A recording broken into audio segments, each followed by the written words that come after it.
मैना रे, धड़कन में तू ही तो बसी है। मन भावे रे, चेहरे पे तेरी जो हंसी है। दुआ मांगे दिल के कोना कोना, ए सोना जुदा नहीं होना, होके जुदा नहीं रोना। ए सोना जुदा नहीं होना, ए सोना जुदा नहीं होना।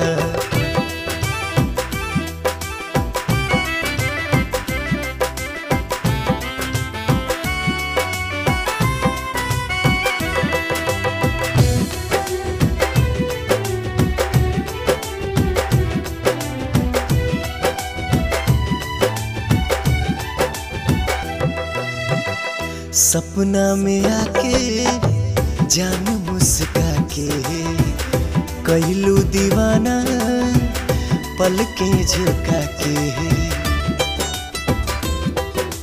चंदा बिन चकोर जैसे रहना पाई, उसे ही दो दिल दूरी सहना पाई।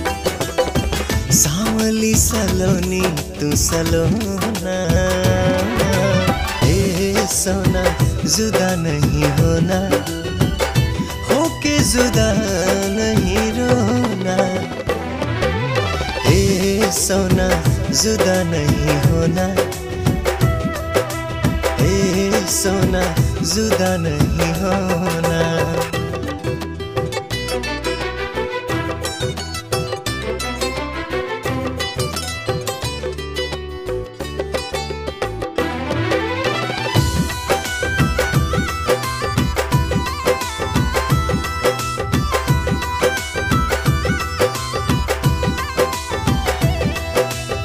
साथ नहीं टूटे, हाथ नहीं छूटे, रब रूठ जाए जान नहीं रूठे।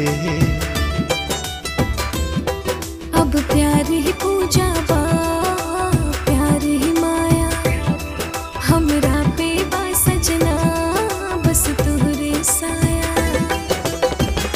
पाके तुझे नहीं खोना, ए सोना जुदा नहीं होना, होके जुदा नहीं रोना।